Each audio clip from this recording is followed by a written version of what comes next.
My name is Edward Hayes. I just turned 61. I live alone in a small wooden house on the outskirts of Denver, Colorado, where winter mornings always carry a biting cold and the sound of wind rushing through the pines. The house is nothing big, just two bedrooms, a small kitchen, and a front porch made of oak that is already faded with age. But it is mine, a place where I can sit quietly every morning, pour myself a cup of strong black coffee, watch the sun rise over the mountains in the distance, and remind myself that I am still alive in this world. For most of my life, I made a living repairing watches, more than 30 years with my hands bent over tiny screws, fragile gears, and the steady ticking filled the back of my little shop downtown. Haze and Time was once my pride. I remember the look on men's faces when they brought in the watches handed down from their fathers, the way they sighed in relief when the sound of ticking returned. But nothing outruns time. Smartphones came in and mechanical watches lost their place. Customers faded away, the shop gasped for breath, and I had to close down, stepping into retirement earlier than I ever planned. People ask if I regret it. I only smile. That work fed me, paid for my kids' schooling, and carried me through the years after my divorce. But it also left a silence when it was gone. Now I live alone, no ticking, only the habit of picking up fragments of memory from a life that feels like another era. One small habit I kept to fill the emptiness is buying lottery tickets. Every week, I stop by a corner store run by old Gus, who has known me for decades. I usually spend $10, sometimes $15, and stuff a few tickets into my coat pocket. I know the odds are one in millions, but for me it isn't just a chance, it's a small door to hope, a reason to wait for the weekend. That feeling when you scratch off the silver layer and the numbers appear, even when it's almost always disappointment, it still makes my heart remember how to race. And then the unexpected came on my 61st birthday, a day that seemed ordinary but changed my life forever. That morning I woke earlier than usual. March air is still sharp and snow is scattered across the porch. I brewed coffee and turned on the radio with old country songs. While sipping, I suddenly remembered the tickets I'd bought the week before, still sitting in the desk drawer. I pulled them out, slid them under the dim yellow light, and started checking the numbers the way I had hundreds of times before. The first number matched. I raised my eyebrows. The second matched. My heartbeat picked up. The third, the fourth matched again.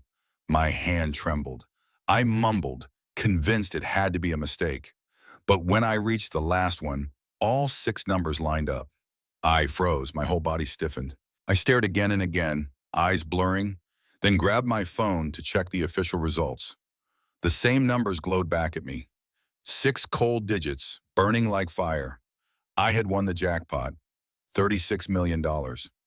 I could not believe it. I had lived my life counting pennies, stretching every utility bill, and in one night I was a millionaire. I laughed, then choked, then collapsed into the chair with my head in my hands. That entire morning I did nothing but pace the floor, picking the ticket up, setting it down, as if it might vanish at any second. I asked myself, what will I do with this money? Buy a bigger house, travel the world, or simply rest and live the rest of my years without fear? But joy didn't last long. Right after the rush came fear. I remembered the past, remembered family knocking at my door only when they needed money, remembered how they disappeared once they got it. If this news spread, I knew they would come again, not just knocking, but demanding, pressuring, mocking if I refused. I looked at the ticket and whispered to myself, no, no one can know, not yet. That was my first decision after the shock. Keep it secret. I would not tell Margaret, not Thomas, not Helen, not Victor, not even Nora, my sister I still cherish. This would stay between me and God. I'm telling you now, but remember, outside of you, no one else has heard. And if you're listening to my story, leave me a comment. Let me know where in the world you're hearing it from. I want to know how many people out there have dreamed of winning the lottery like I just did. But keeping it secret was only part of it. Another thought struck me like lightning. If I truly wanted to know who in my family still cared for me as a person, not just as a walking wallet, this was the perfect chance. I would test them. I would tell them I'd lost my retirement savings in a scam, that I was struggling, that I needed money for hospital bills and rent. I would go to each one, my children, my brothers and sisters, and ask for help. If they cared, they'd reach out. If not, their true faces would show. And then I would know exactly where I stood in their hearts. With the wind howling outside the porch and the smell of coffee gone cold, I felt my heartbeat pound. Winning the lottery was an earthquake, but choosing to keep it hidden and planning to test my family was what would change my life forever. My youth was like an old clock that never once saw oil. Every turn was heavy, every tick cost sweat and calloused hands. I was not born with a map leading to riches. All I had were two hands and a stubbornness that refused to bow down. I opened my watch shop from a rented room that smelled of old paint and sawdust. I built my own cabinets, nailed in my own shelves, and taught myself how to convince every customer that the watch on their wrist deserved a second life. I kept that dream alive the way a man guards a small flame in the storm. Every day, a strong gust could have put it out, but I never let it die. My marriage to Margaret began the same way, full of light and fire, only to fade away like a second hand losing its rhythm. We met when all we had was hope, but hope did not pay bills, and the cracks from those money-strained days grew into a canyon. In the end, the marriage shattered like glass on a watch face. The shards left behind were Thomas and Helen, and a distance I never managed to mend. Thomas, my eldest, is 35 now. He once stood before me, eyes bright as a garage light, swearing that with just $15,000, he could build something lasting. I believed him. I trusted him the way a watchmaker trusts the smallest gear to keep the whole mechanism alive. But the money vanished, the garage closed, and Thomas disappeared with it, leaving me with nothing but a promise emptier than a watch case without its movement. Helen, my daughter, once held my hand and cried the day before her wedding. She said she needed money so the wedding would not be too plain, so she could begin her new life in joy. I pressed the money into her palm the way a father places faith in the wings of his child. She promised she would pay it back. 5 years have passed, and not a cent has returned.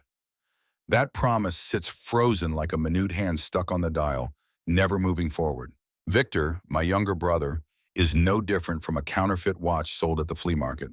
Shiny on the outside, hollow inside. He once came begging for capital to start a business. I gave him money, and he vanished like smoke from a cigarette dissolving in the air.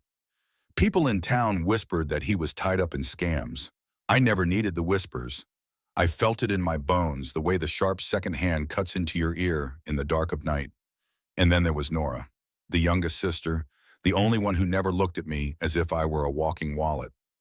Nora never had much money. She taught elementary school, lived on her modest paycheck, and her little apartment was stacked with old books. But her heart was as clear as a clock chime ringing in a quiet room. When the world turned its back, Nora was the one who called to ask if I had eaten dinner, if I needed her to bring over soup.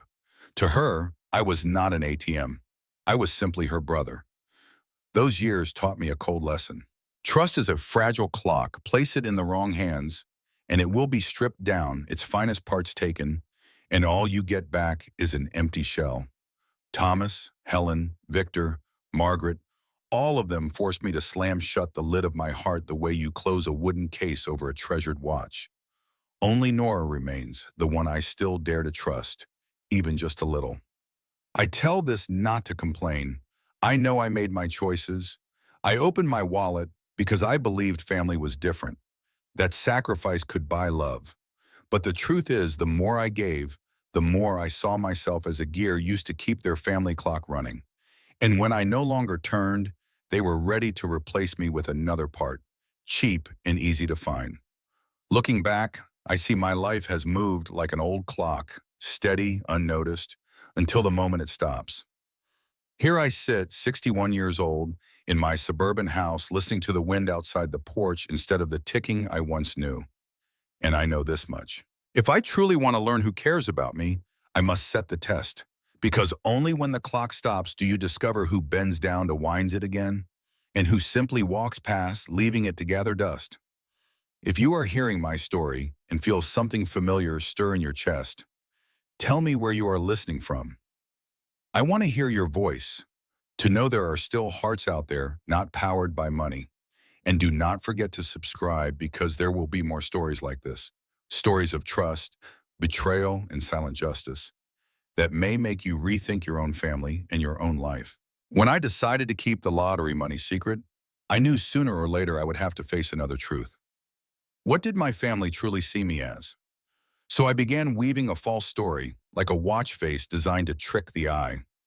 I painted myself as a 61-year-old man swindled out of his retirement savings, clutching a weak heart and a stack of hospital bills. In that script, I needed $8,000 to cover cardiology fees and rent. Not a small sum, but not impossible for a family that truly cared.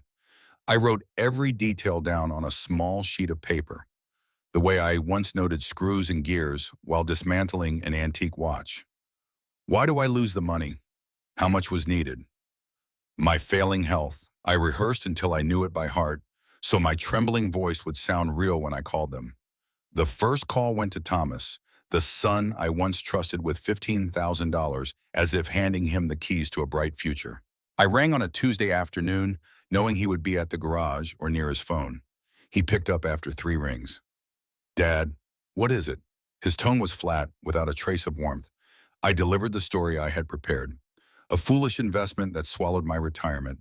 Failing health. The hospital is pressing for payment. The landlord is reminding me about the rent. I paused, letting my voice sag heavy, like a second hand out of rhythm. I need around $8,000 just to get through the next few months. Can you help me? Silence lingered, then Thomas sighed, long and tired, like steam leaking from an old exhaust pipe. "Dad, I'm in debt too.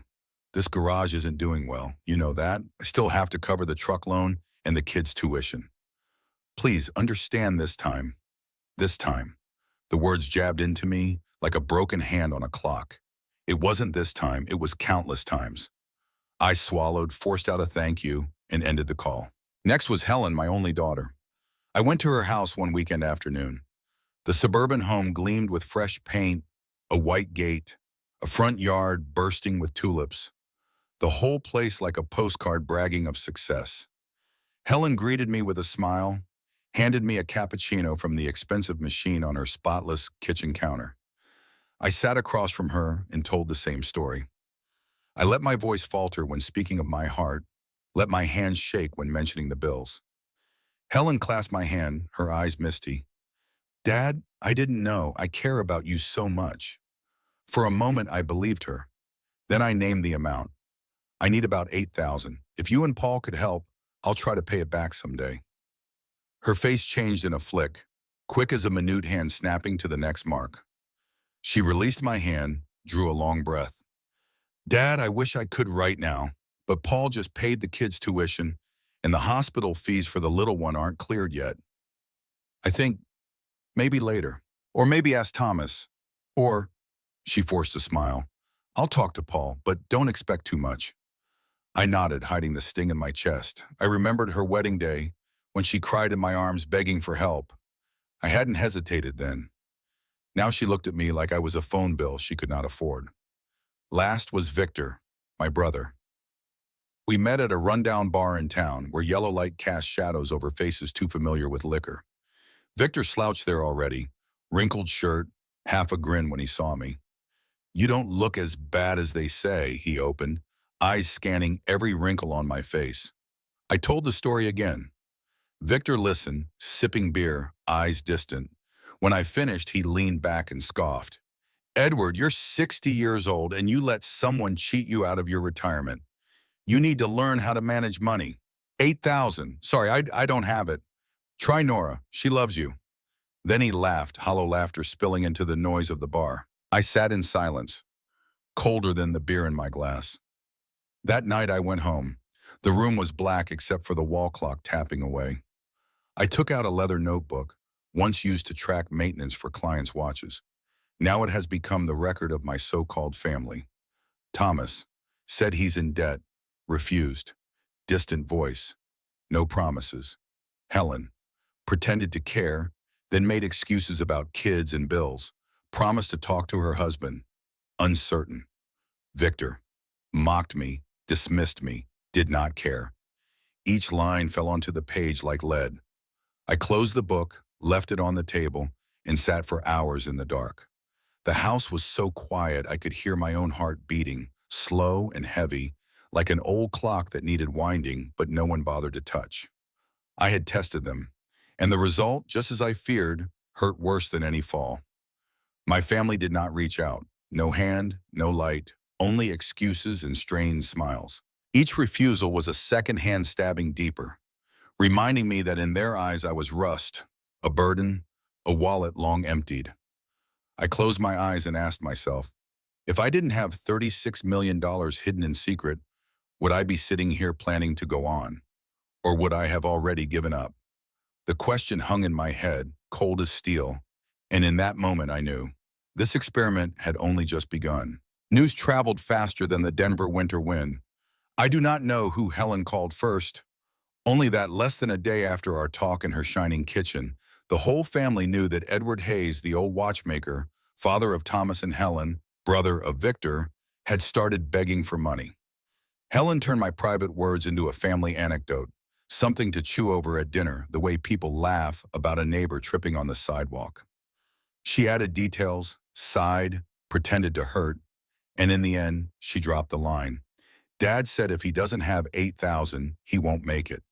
Margaret, my ex-wife, happened to be there. From her mouth, the story spread like an oil stain. Days later, Victor sent me a message. Heard you're broke. Shame, careful, you don't get thrown out of your house. The words felt like a dull knife in my gut. It didn't kill me, but it cut deep. Then came the family dinner. I wasn't invited. Margaret called and said there was a weekend meal, and I should come for the appearance. I knew family dinners were never just meals. They were underground courts, everyone else the jury, and me always the defendant. Helen's living room gleamed, the long table draped in white, wine glasses lined in perfect rows. When I stepped in, chatter quieted, eyes turned on me like needles. Thomas bent to his phone, pretending to be busy. Victor smirked. Margaret opened the trial. Edward, I heard you lost money again. What a foolish investment this time. At your age, how could you still be cheated? I didn't answer. I sat, hands tight on the table edge. Helen added, her voice sweet as syrup. I only told them so everyone could worry about you. But Dad, you should blame yourself. Who trusts people so much that they lose their whole retirement? Laughter rippled around the table. Heads shook in fake pity. Victor muttered, family burden, burden. The word hung from my neck like a stone weight. I had carried them for years. Now in their eyes, I was driftwood, a rotten log in the river. I stayed silent, chewing chicken like gravel, my heart folding in on itself. When they raised glasses to toast one another, I stood, said only, thank you for dinner, and I left. Outside, the cold wind slashed my face with 1,000 thin blades. I drove back to my small wooden house, silent as a stopped clock. That night, I sat for hours in the dark, listening to my heart stumble. Each beat whispered that to them, I was nothing but a burden. 3 days later, a knock at the door. I shuffled to answer, expecting the mailman, but it was Nora, my youngest sister, small frame, coat worn at the shoulders, gray hair tied back. In her hand, a brown envelope. Eddie, she called me by the name from childhood, her voice trembling. I heard what happened. Are you all right? I meant to lie, to say I was fine, but my throat locked. I only shook my head. Nora stepped in, set the envelope on the table. There's $2,500 here, almost all my savings. Take it, cover what you can, don't refuse. I stared at it as if it were a miracle. It wasn't a fortune, but for Nora it was everything. Her retired teacher's paycheck barely covered life, yet she brought nearly all she had. Nora, you can't. This is yours. You need it. She shook her head, eyes steady. Money I can earn again. But you only have one heart, one roof. I can't let you be alone now. I choked up. I had given tens of thousands to Thomas, Helen, and Victor, and they treated it like air. And now Nora, the one with the least, living in a cramped apartment filled with old books, placed nearly at all she had in my hands. She squeezed my hand. If it gets too hard, come live with me. My apartment has a sofa bed. It's not big, not fancy, but at least you won't be alone. I looked into her eyes and saw no pity, no calculation, only simple love. When the rest turned their backs, Nora opened her arms. That night, I opened the envelope. Bills stacked neatly, worn with age. I set them on the table and broke down. Not for the money, but for the truth it proved. Family is not measured in numbers. It is measured in sacrifice, in giving when you barely have anything left. I pulled out the old leather notebook where I had recorded each reaction. I added more. Thomas. Excuses, debt, refusal. Helen. Pretended to care, blamed bills, and made uncertain promises. Victor. Mocked, dismissed. Nora. Brought nearly all her savings, offered me her home. When I wrote her name, my hand trembled. My heart ached, but this time not from pain, from warmth. In the silence of the house, I looked at the wall clock, heard the steady ticking. For the first time in years, it felt like someone had wound me up again. If you've stayed with me this far, tell me where you are listening from. Because sometimes the care of a stranger across the world is worth more than the cold silence of blood relatives. And don't forget to subscribe, because next time I'll show you how an old man like me can turn pain into strength and a secret into silent justice. When Nora walked out of my house that day, leaving behind the envelope with $2,500 and her quiet offer of shelter, I knew I had reached a turn I could never go back from. I looked around my little wooden house, the walls stained with age, the ceiling still marked by water leaks, the old wall clock tapping out its steady beat. On the surface, everything stood still, but inside me, the gears had begun to move. I understood one thing. I could no longer let my family treat me as a burden. I had kept silent for years, endured their mockery, swallowed their empty promises, looked away from their schemes. But this time was different. I held power in my hands, not just the 36 million, but the truth they did not know. My silence would no longer be a mask of endurance. It would become the blade that cut every chain. The first step was to find a lawyer. His office sat inside a glass tower in downtown Denver. I rode the elevator up, my hand gripping the leather bag that held the ticket already exchanged for a bank account brimming with wealth. I felt like an imposter. To the world, I was a retired old man in a frayed wool coat and worn shoes, but in my pocket lay the key to a fortune. His name was Richard Palmer, a man in his 50s with neatly combed gray hair and silver frames catching the light. His handshake was firm, his eyes sharp yet calm. I told him everything: the lottery, my wish to protect the money, my decision to keep it secret. Richard listened, nodded slowly, then pulled out a thick file. "Mr. Hayes, the most important thing is to create a blind trust. It will shield your real name. The money will be managed under a legal entity known only to me and my team. From there, you control everything without drawing attention." I nodded. Each word landed steady, like ticks of a clock stitching together the rhythm of safety. We spent hours on the details: which banks, which investments, and how to move the funds without suspicion. When I left his office, I carried more than a lawyer. I carried a shield for my new life. The next step was to start looking into my family. I had always known Victor was shady, but I never expected him to use my name. One evening, a friend from the bank, once a loyal customer at my shop, called. "Edward, I don't know if you really borrowed $20,000 for a land deal, but there's a file with your name and a signature that looks just like yours." I froze. I went to the bank pretending to review my credit history. When the staff handed me the copy, my chest dropped. It was my signature, or rather, Victor's forgery. Clumsy strokes, but close enough to pass. I asked for a copy, slipped it into my bag. My hands shook, but inside me there was clarity. I had proof. As for Helen and Thomas, I thought they had only refused to help me. The truth was worse. One afternoon at my regular cafe, I heard familiar voices at the next table. Helen and Thomas.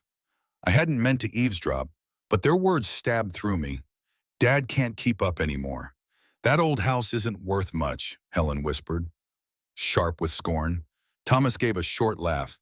"If we sell it, at least we get something. Otherwise, the bank will take it soon anyway." My chest tightened like a wound spring.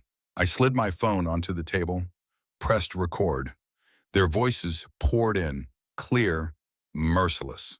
When they left, I stopped it, tucked it away. That recording became a vital gear in the counterattack I was assembling. That night, I laid it all out on the table. The forged loan file, the recording of Helen and Thomas, and the notes I had kept of their refusals. Before me was the full picture.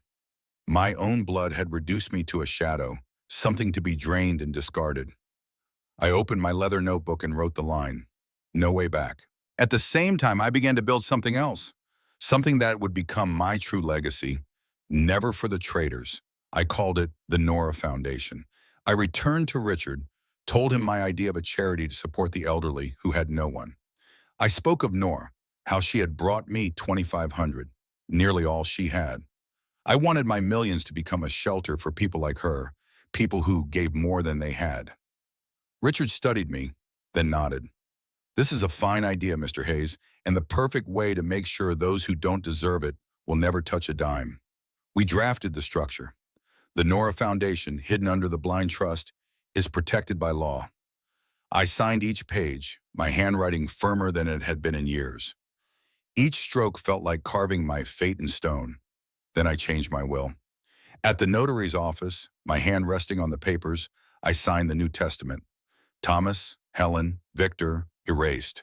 No money, no house, no keepsakes. Everything would go to the Nora Foundation, and Nora, my little sister, would be its first guardian. When it was done, I exhaled like winding up the spring of my life, heavy but certain. Back home, the sky burned deep red.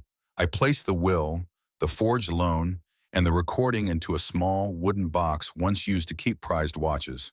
I locked it, set it high on the shelf. Sinking into my armchair, I watched the shadows gather. But this time the darkness didn't frighten me.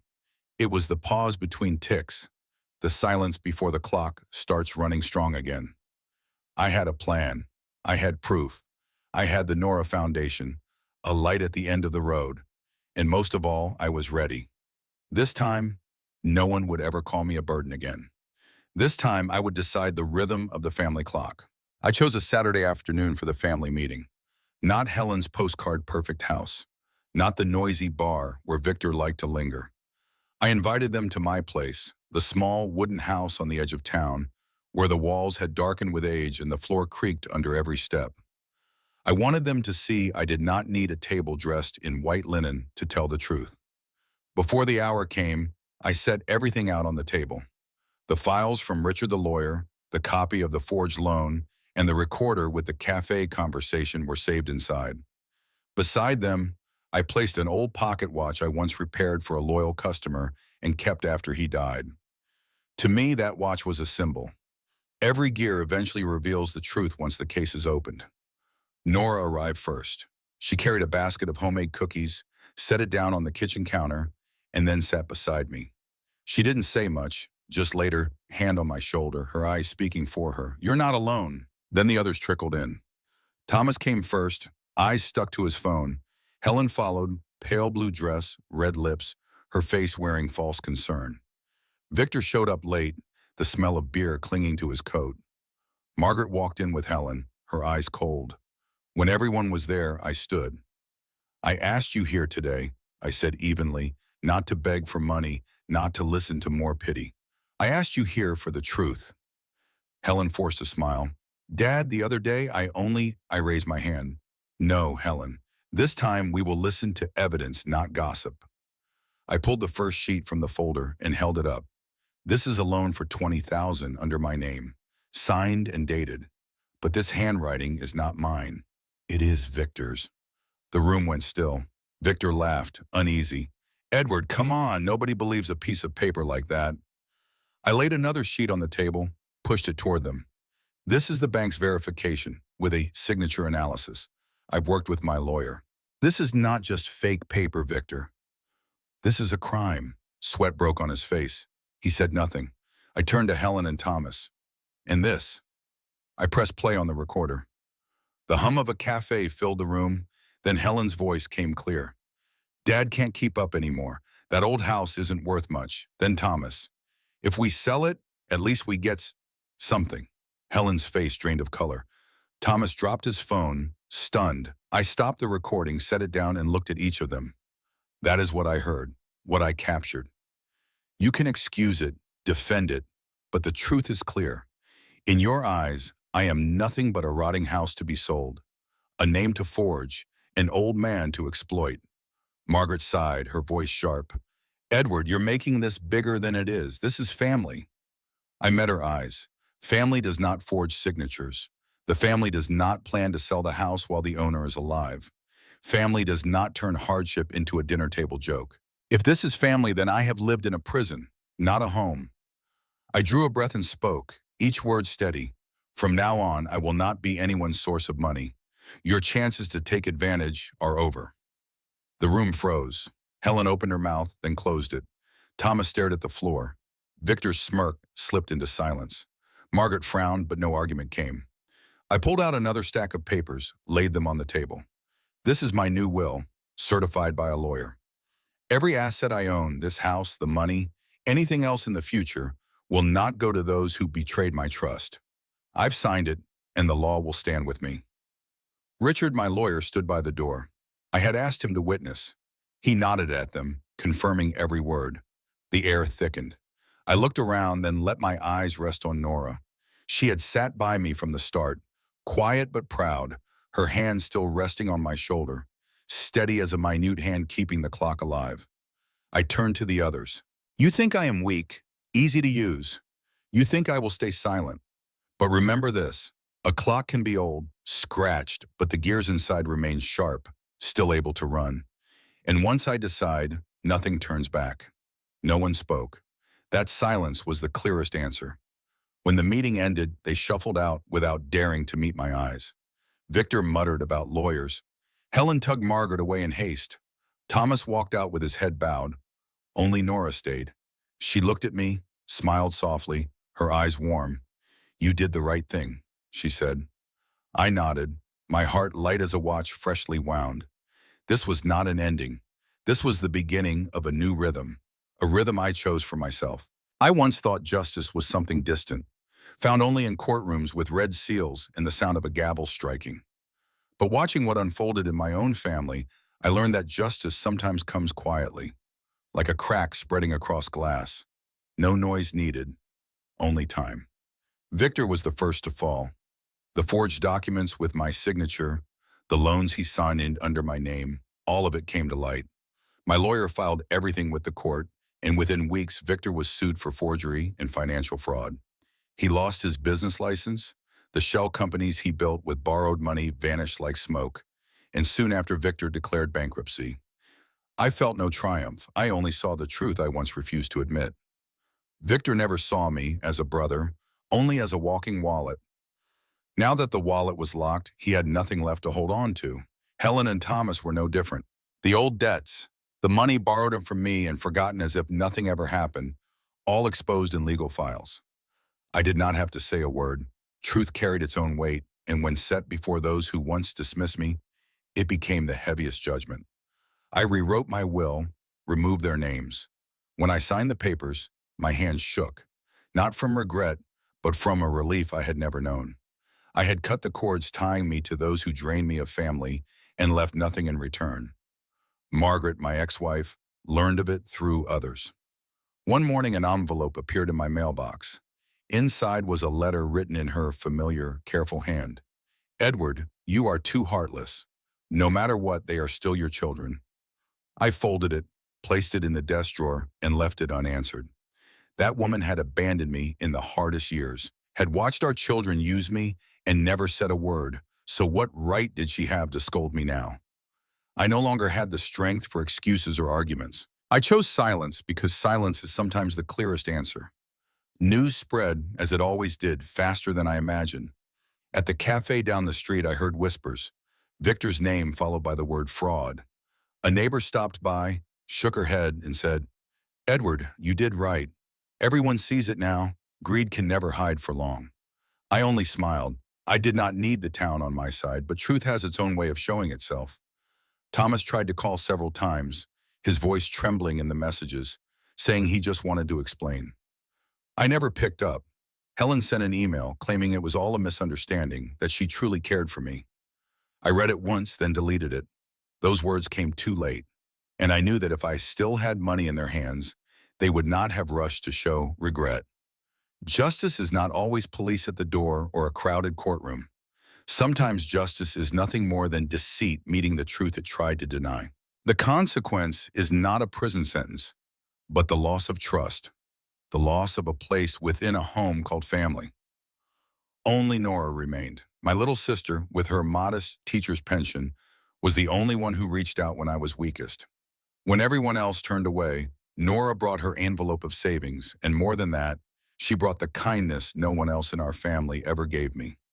Now, as I sit in my quiet house, she still comes by, carrying baskets of cookies or jars of jam she makes herself. She does not need to say much. Her eyes are enough to remind me that real family, however small, can still keep a man from falling into the dark. In the eyes of the community, Nora became a symbol. People spoke of her as an example of true family, the opposite of the greed the others had shown. I looked at her and saw a candle, small but bright enough to light an entire room. I did not win a war, I simply reclaimed justice for myself. And justice in the end was never about revenge. It was about standing in front of the mirror each morning, knowing I was no longer exploited, no longer a shadow of money in the eyes of my own blood. I once thought old age would be nothing but silent waiting, but now I know I can still begin again. And the most precious thing I have kept is not the money, not the house, but the peace that comes with knowing that at last, the truth has prevailed. I left the old house behind, no longer tied to those walls that had seen both the sweetness and the bitterness of my life. The day I carried a small suitcase to Nora's home, she greeted me with a gentle smile, her eyes wet but warm, just like when we were children in that winter kitchen filled with the smell of toasted bread. From that day on, we lived together, two aging siblings, but our hearts felt light as if we had finally laid down the burden that had clung to us all our lives. In the mornings, Nora made coffee while I watered the row of daisies behind the house. We sat together, saying little, looking out at the quiet yard, knowing without words that we still had each other. I spent the next weeks finalizing legal documents, and then one day I officially announced the Nora Foundation.